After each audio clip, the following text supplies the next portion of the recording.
lagi dengan saya Mai. Hari ini saya main lagi ke Pudak.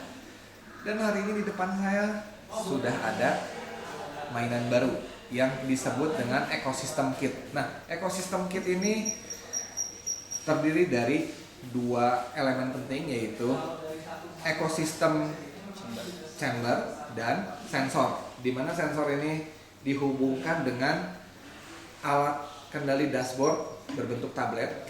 Nah, dan hari ini juga sudah bersama Bapak Amir lagi. Kita akan langsung ngobrol dengan mainan baru ini. Nah, kebetulan buat yang tertarik dengan mainan baru ini, mainan ini masih dalam tahap prototype, belum turun ke produksi. Jadi saya mendapat kehormatan untuk bermain duluan dengan alat ini. Ya, oke. Untuk sensornya sendiri ini dikembangkan oleh CMA Micro Computer Application dengan device-nya dinamakan MOLED dan menggunakan software yang dinamakan Coach 6 ya.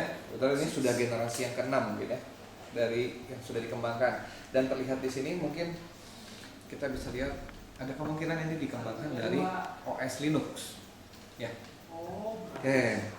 Nah, kenapa saya menunjukkan alat ini? Pertama adalah kita mau membuktikan apakah tanaman menghasilkan oksigen dan jangkrik menghasilkan CO2, dan mereka jika dihubungkan saling berinteraksi. Nah, bagaimana cara kerjanya adalah di sini saya ada dua chamber, yang satu diisi hanya dengan tanaman di mana menghasilkan oksigen, dan di chamber kedua adalah hanya jangkrik di mana ya dari hasil pernafasan mereka akan menghasilkan CO2. Ya. Kita langsung aja ya melihat cara kerjanya. Ya. Untuk cara kerjanya kita berikan cahaya buatan untuk tanamannya. Nah, kira-kira nanti tanaman akan menghasilkan oksigen, dan dalam chamber ini dihubungkan dengan sebuah selang. Di luar chamber ini ditutup dengan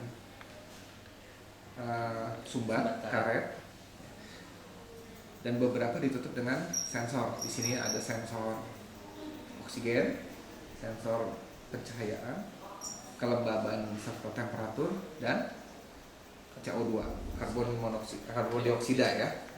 Selain dari 4 sensor yang ada, di sini juga ada sensor temperatur terpisah, ada sensor untuk ini untuk tingkat salinitas ya, untuk kadar garam.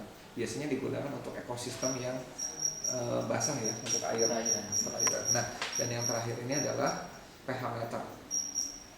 Kebetulan yang 3 ini tidak kita gunakan karena kita tidak menggunakan ekosistem air, dan yang ini sudah diwakilkan dengan yang di sini. Mungkin kita langsung tanya aja dengan Pak Amir. Pak Amir, tadi kita sudah melakukan percobaan ya, kita matikan lampunya. Tadi percobaan terkontrol dalam ekosistem yang terhubung ini kita ambil waktunya 15 menit, betul ya? Iya. Nah, boleh dikasih lihat apa aja yang ditampilkan di sini di tablet, di device-nya. Oke. Ya, kita di sini menggunakan dua buah ekosistem, yaitu ekosistem tumbuhan dan ekosistem hewan. Nah, kita akan melihat bagaimana interaksi yang dihasilkan dari kedua ekosistem ini. Sebagaimana tadi Pak Mai sudah sebutkan bahwa tumbuhan ketika diberi cahaya dia menghasilkan oksigen melalui fotosintesis, kemudian hewan dia bernapas menghasilkan karbon dioksida. Nah, di sini di ekosistem tumbuhan kita pasang sensor oksigen, kemudian sensor cahaya.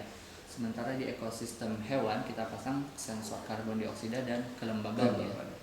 Nah, oksigen yang dihasilkan oleh tumbuhan ini akan dialirkan ke ekosistem hewan, di mana oksigen itu digunakan oleh hewan untuk bernafas.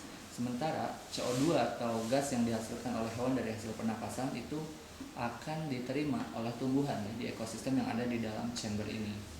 Kemudian gas itu akan digunakan oleh tumbuhan untuk berfotosintesis. Jadi di sini sangat terlihat bahwa adanya interaksi yang merupakan ciri daripada sebuah ekosistem. Interaksi antara makhluk hidup dengan makhluk hidup, di mana hewan dan tumbuhan, kemudian interaksi antara faktor tak hidup ya, atau abiotik, tadi ada oksigen, karbon dioksida, dan kelembaban dan seterusnya ya. Ya, jadi melalui alat ini kita bisa membuat sebuah percobaan untuk melihat ya interaksi terkontrol daripada sebuah ekosistem. Nah, alat ini bisa kita gunakan untuk ekosistem yang kita kehendaki. Misalkan kita selain membuat dua ekosistem ini, kita mau membuat ekosistem tadi misalkan perairan, kita isi dengan ikan misalkan, atau selanjutnya dengan tanaman air seperti itu. Bagaimana aktivitas yang terjadi ya di dalam ekosistem perairan tersebut. Kita membuat ekosistem apa ya, yang gurun misalnya, atau ekosistem yang lembab dari lumut, kemudian lumut kerak sebagainya. Jadi ini sangat kompatibel ya, atau bisa digunakan dengan berbagai jenis ekosistem. Ya, mungkin buat yang belum paham apa yang dimaksud dengan ekosistem terkontrol, jadi ekosistem ini dibuat terpisah dari keadaan ruangan sekitarnya. Di sini digunakan sumber karet dengan harapan udara yang di dalam itu memiliki keadaan yang berbeda dengan keadaan di luarnya. Oke, ya bisa langsung kita lihat. Nah, di sini kan sudah kita pasang 4 sensor di alat monitornya ini. Nah, mungkin kita bisa langsung lihat apa saja yang bisa dimonitor dari 4 ini. Di sini ya tadi kita menggunakan 4 sensor karena melalui alat ini atau yang disebut MOLED ini maksimum juga 4 sensor. Nah, walaupun di sini banyak lubang ya, masing-masing tabung itu ada 4, sehingga kalau kita gunakan 2 tabung itu ada 8, tapi maksimum kita bisa menggunakan 4. Kalau kita ingin pakai 8 berarti kita harus menggunakan 2 buah device ini. Nah, kita mengukur tadi oksigen ya, di ekosistem tumbuhan. Nah, oksigen kita lihat pada layar monitor ini 4 nilai aktual dari setiap sensor. Untuk nilai oksigen ditunjukkan oleh kolom ya, atau kotak yang berwarna ungu, merah ungu ya. Nah, ini nilainya 30,2%. Nah, tadi sebelumnya kita lihat dalam bentuk grafik ya. Grafik kita lihat yang sensor oksigen. Nah, ini terjadi kenaikan ya, nampaknya di sini dari hasil percobaan. Nah, ini mengalami kenaikan dari nilai 20% sampai 27,5% selama 15 menit untuk sensor oksigen. Jadi tadi saat diberi cahaya, si tumbuhan ini melakukan proses fotosintesis, menghasilkan oksigen. Selanjutnya bagaimana halnya dengan sensor intensitas cahaya? Nah, kita melihat seberapa kuat sinar cahaya yang dihasilkan atau diberikan oleh lampu ya di sini. Di sini mungkin sekitar 2000 lux. Kita lihat di nilai aktual nih. Nah, ini tanpa dinyalakan ini 29 lux ya. Kalau dinyalakan ini mencapai 7000 lux lebih. 7000. Ya. Kalau sinar matahari itu bisa nyampe 30.000 lebih ya. 30.000 lebih. Ya. Untuk yang belum mengetahui ya, cahaya itu sebenarnya adalah energi yang memiliki momentum tetapi tidak memiliki massa. Nah, itu akan dibahas di episode yang lain, tapi kita tahu bahwa energi dibutuhkan oleh tumbuhan untuk melakukan fotosintesa. Ya, jadi kenapa kita menggunakan sensor intensitas cahaya ini, supaya kita tahu pada intensitas cahaya berapa tumbuhan tersebut melakukan fotosintesis. Selanjutnya di chamber yang sebelahnya ini ada ekosistem hewan yang di dalamnya ada lebih dari 10 jangkrik. Ya, yang kita gunakan di sini jangkrik. Ini ada sensor karbon dioksida. Karbon dioksida sebagaimana kita ketahui ini dihasilkan oleh hewan dari hasil pernapasan. Nah, karbon dioksida di sini menunjukkan di layar monitor ya, nilai aktualnya 3000, sekitar 3000 ppm, part per million, 1 per senjutanya. Jadi ini mencapai 3000. Tadi dari hasil percobaan selama 15 menit berapa ppm yang dihasilkan? Kita lihat CO2 ya. Ini dari sekitar 1000, nilai akhirnya di kisaran 1800 sampai 2000 ya. 1800 sampai 2000. Iya ya. Kisaran itu nilainya. Jadi setelah dikontrol ternyata memang berubah, terjadi Kenaikan peningkatan dari karbon karbon dioksida.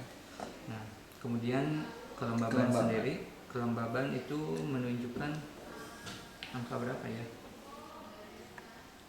Humidity. Nah, awalnya ini tidak, slide-nya dia tidak banyak berubah. Iya. Dari 70 Ya, sekitar 75 naik ke 83 ya. 83. Dari 75 sampai 83,5%. Humidity itu menunjukkan kadar air di udara. Jadi bernafas itu selain menghasilkan karbon dioksida juga ada uap air. Nah, itulah yang diukur ya melalui humidity sensor itu.